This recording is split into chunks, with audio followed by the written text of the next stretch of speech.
Hi, happy Saturday. You're on Tamara's Paper Trail. Coming to you with a few quick Tamara's tips. I wanted to show you how to use this Lasting Lily set. It's one of the free celebration sets that you can get with a minimum $120 purchase. That's Canadian dollars. You can get this stamp set for free. It's a fantastic set. It's I've shown this one a few times now. A lot of sentiments, and it just works well for so many different cards. You know, Mother's Day, birthday, sympathy, thinking of you, thank you. Really, you know, aside from masculine cards, there's really not a lot of occasions. Easter, I mean, it's one that you want to have in your stash for sure. The type of stamp that it's called, oh, that's not a good sentence. It's Stampin' Up calls it DistINKtive, and it's a very, very detailed stamp. The problem with such a detailed stamp is it can be difficult to work with to get a good, clean, clear image. And the reason is it's such a fine laser cut, or maybe, I don't know if it's laser cut. I have no idea how these things are made. But the detail, for example, in this vein, in this lily,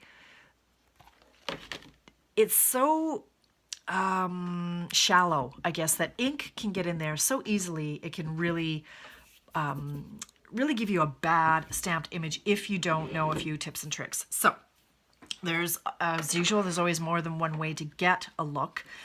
A lot of people will, well, let me show you, okay, back up. Let's show you what it looks like if you have a really juicy ink pad, or if you simply press too hard into your ink pad. You're going to get a really bad image. So I'm going to press really hard. There's a lot of ink in there, and I'm going to press down on my paper. And, well, that's actually not bad. This is not a juicy enough ink pad. Let me see. I wonder if I can find one that's juicier. Hold on one sec.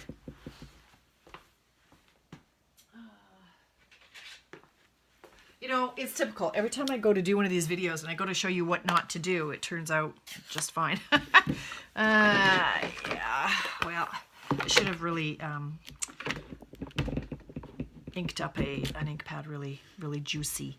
Let's see if this one's any better. This is the lovely lipstick. All right, that one, yeah, that one's more of a fail, right? That's what I was going for with this. Because I used it in class last night, the ink pad isn't as juicy as I would like it to be.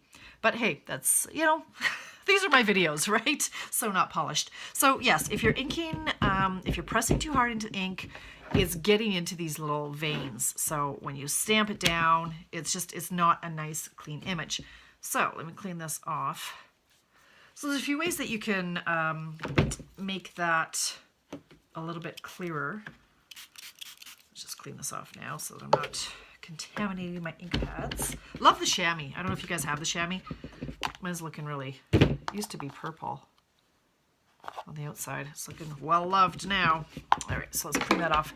So some people will use a brayer to just lightly ink the image and stamp it down, and it'll be quite clear. Another trick that we learned when we went to conference is to take a bone folder. I don't even have one handy. I'm not going to do it. I've got enough stained bone folders.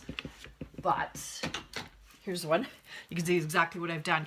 If the ink pad is too juicy, you just scrape off a bunch of the ink, stamp it there so it's not as juicy. That drives me a little crazy because then you're only going to get a few stamped images before you have to re-ink it, and then it's going to be too inky, and you just kind of go back and forth, and yeah, it just never ends. So a trick that I came up with, ink it. This is my Rich Razzleberry, so I'm going to ink this up.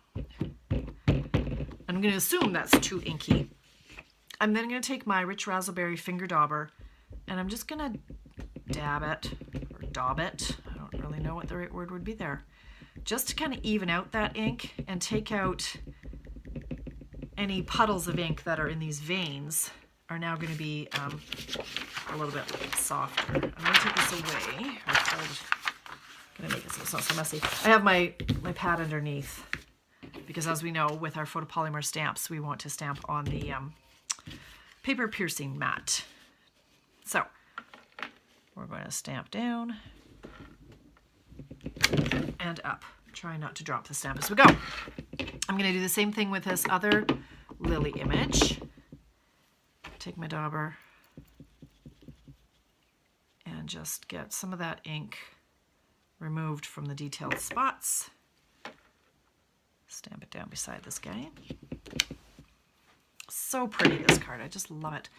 Now I'm going in with the moss. Let's even close this before I have an accident. You know me. Here's the moss meadow.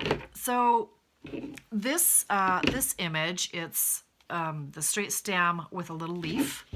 I'm going to go in, I'm going to stamp around on my pad. I know this one is not inked evenly. This pad has gone a little sticky. I don't know if you guys have ever had that problem. I've got 2 or 3 that are like this. My Mary Merlot did the same thing where it just got really like tacky and gluey, and so the ink doesn't spread very nicely. So anyway, I'm going to tap it around in a few different spots, trying to get it inked somewhat evenly. Then I'm going to take my Moss Meadow finger dauber and just run it along like that. This one with the leaf goes on this skinny guy. So pardon my head if it gets in the way. Again, I'm in Craig's cave and the lighting is quite horrible. Gonna go in now with this other stem. Same thing, I'm just gonna stamp it around a bit. Take my Moss Meadow dauber, remove some of that ink, and it goes on the big one. Ooh, that could have been a little bit higher. This leaf image, I love this one. This is fun. Take off some of the ink. So we're going to stamp him. Oh, there's no right or wrong. Well, I touched it. Got to commit. The neat thing about this is it's actually kind of, you can use it as a two-way leaf. So I'm going to do the same thing. I'm inking it up and I'm removing some of the ink this way. And then instead of doing it like this, I'm going to turn it over and use this as a leaf image. Like that. So it's just a different look. So I'm going to close that up. So then what I do to finish off this card, so this is what I wanted to show you, is how to use your finger dauber to get a cleaner image when stamping in these DistINKtive detailed stamps. But the card itself, which is so lovely here, this is actually a spotlighting technique. So once you've got this image, you take it over to your Big Shot and you cut out an oval, which I've done here. Cut out the oval. Pop it up. This is the Petal Pink. Is that the in color one that's retiring soon? Petal Pink paper. And I did a scalloped mask mat for that. Holy cow, I'm not sleeping. Is it evident? I think it's evident that I've been waking up at 4 most mornings and I don't go back to sleep. Yeah, so words are kind of tough for me right now. And it's just about my bedtime, so this one, I'm going to take this one off. I ripped it off my card so that I could show you this hole that I had made. So now I've got too many dimensionals in here. Normally I just roll them. I think in one of my previous Tamara's tips, I just rolled it. But this edging was particularly sticky.